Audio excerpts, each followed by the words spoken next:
Hi అండి, నమస్తే. Welcome back to ఈతరం రుచులు. ఈరోజు దసరా నవరాత్రుల్లో అమ్మవారికి నైవేద్యంగా నివేదించే కొబ్బరి పులిహోరని ఎలా తయారు చేయాలో చూద్దామండి. ఎంతో కమ్మగా ఉండే కొబ్బరి పులిహోరని చాలా తేలిగ్గా, ఎంతో రుచిగా ఎలా తయారు చేసుకోవాలో చూద్దామండి. ముందుగా నేను కుక్కర్లోకి గ్లాసున్నర బియ్యాన్ని కడిగి పెట్టుకున్నానండి. అందులోకి గ్లాసున్నర కొబ్బరి పాలు తీసుకున్నాను. నేను ముందుగా కొబ్బరి ముక్కల్ని కట్ చేసుకుని కొంచెం వాటర్ పోసుకుని దాన్ని మెత్తగా గ్రైండ్ చేసి వడకట్టి కొబ్బరి పాలు తీసుకున్నానండి. దానికి గ్లాసున్నర నీళ్ళు. నేను ఇక్కడ గ్లాసున్నర కొబ్బరి పాలు, గ్లాసున్నర నీళ్ళు తీసుకున్నానండి.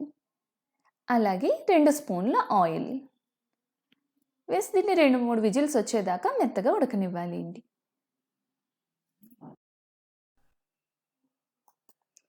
ఈ పులిహోరకి తాలింపుని రెడీ చేసుకుందామండి. ముందుగా స్టవ్ వెలిగించి పాన్లోకి 2 స్పూన్స్ ఆయిల్ తీసుకోవాలి. ఆయిల్ కొంచెం వేడవగానే అందులోకి 1 స్పూన్ శనగపప్పును వేసి వేగనివ్వాలి అండి.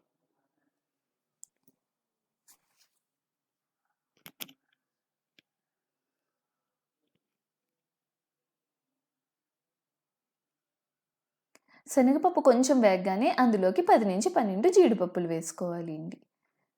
ఆ జీడిపప్పులను కూడా మనం కలుపుతూ మీడియం ఫ్లేమ్ మీద వేగనివ్వాలి.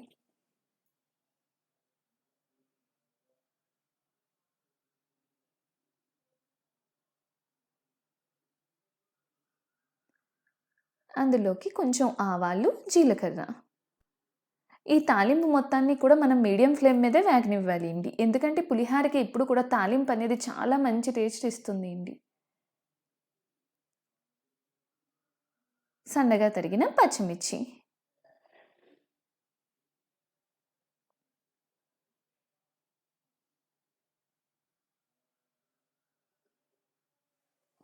కొంచెం కరివేపాకు,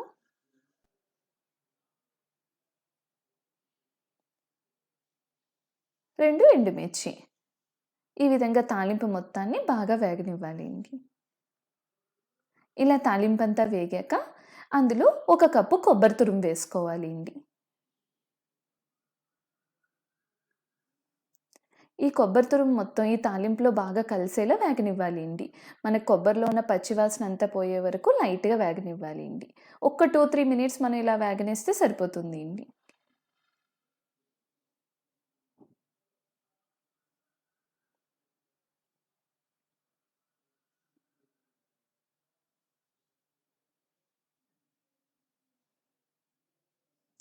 తగినంత ఉప్పు.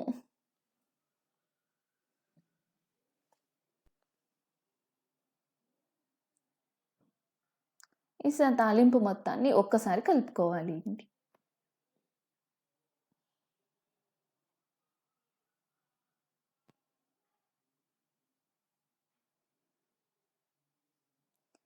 అందులోకి 1/2 స్పూను దాల్చిన చెక్క పొడి అండి. ఈ దాల్చిన చెక్క పొడి వేయడం వలన ఈ కొబ్బరి పులిహోర టేస్ట్ అనేది చాలా బావుంటుంది అండి. ఈ విధంగా మనకు అన్నీ కలిసేలా ఒక్కసారి వేగనివ్వాలి అండి. చూసారా, మనకు అన్నీ కలిసిపోయి తాలింపు మొత్తం కొబ్బరి తురుము అన్నీ కూడా బాగా వేగినాయండి. అందులోకి మనం ముందుగా ఉడికించుకున్న అన్నాన్ని వేసి కలుపుకోవాలి అండి.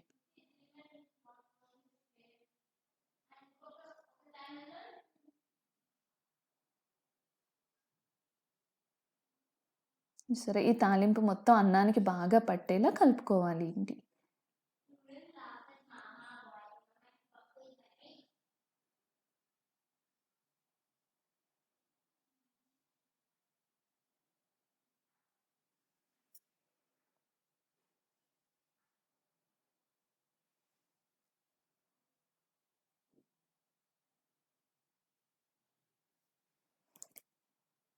ఇలా కలుపుకున్నాక అందులో చివరిగా కొంచెం కొత్తిమీర వేసి కలుపుకోవాలి అండి. మనకి లాస్ట్‌లో ఈ కొత్తిమీర వేయడం వల్ల టేస్ట్ అనేది బావుంటుంది అండి.